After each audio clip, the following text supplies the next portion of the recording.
Cette vidéo traite des préhensions selon la nomenclature de KPMG et nous allons voir les préhensions dites aidées de la pesanteur.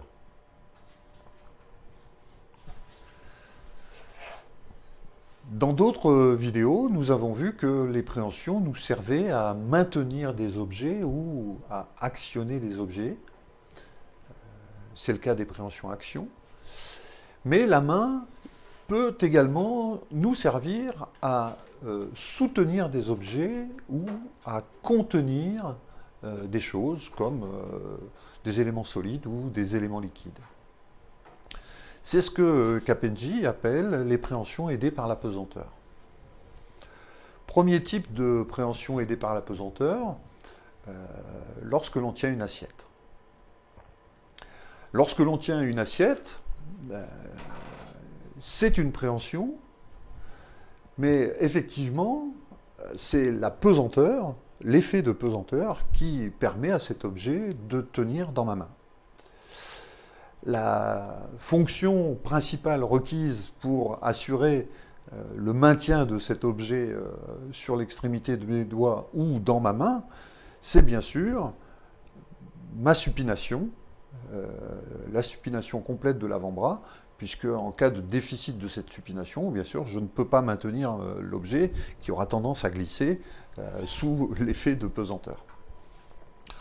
Donc ces préhensions aidées de la pesanteur, elles peuvent être digito-palmaires, comme on le voit ici, ou pluridigitales. Ici, on a donc une préhension aidée par la pesanteur, pentadigitale, subterminale, puisque c'est la pulpe de chaque doigt qui maintient l'objet en équilibre sur ma main.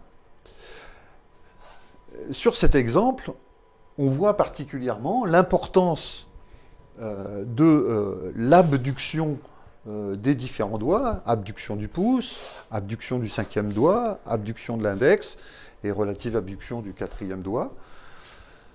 Mais on voit aussi que la paume de main est nettement creusée et donc les fonctions d'opposition du 5e doigt et d'opposition du pouce sont ici essentielles.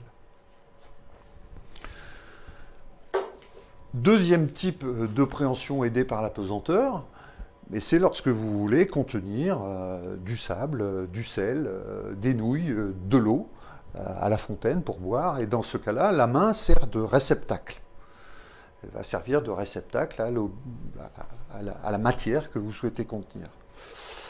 Comme vous le voyez ici, ce qui est essentiel, c'est bien sûr le creusement de la paume de la main par cet effet de double opposition de l'éminence ténare et de l'éminence hypoténare, alors principalement sous l'action de l'opposant, mais aussi fermeture de la première commissure, ici sous l'action de l'adducteur du pouce, et puis opposition ici du 5e méta par l'opposant du 5e. Mais également, l'ensemble des doigts est resserré pour contenir ou éviter les fuites, et on a ici une action déterminante de l'adducteur du pouce et du premier interosseux palmaire, et puis bien sûr des autres interosseux palmaires pour l'index, l'annulaire et l'auriculaire. Bien sûr, le 3e doigt, lui, est dans la continuité et il est stabilisé par ses interosseux dorsaux, mais il n'a pas d'interosseux palmaire, donc ici ils ne sont pas requis. Voilà ces deux types de préhension aidée par la pesanteur. Bien sûr, il y en a d'autres, mais j'ai choisi de vous parler ici des préhensions aidées par la pesanteur les plus représentatives. La diapositive suivante vous présente les crédits et conditions d'utilisation, et je vous retrouve avec plaisir dans d'autres vidéos.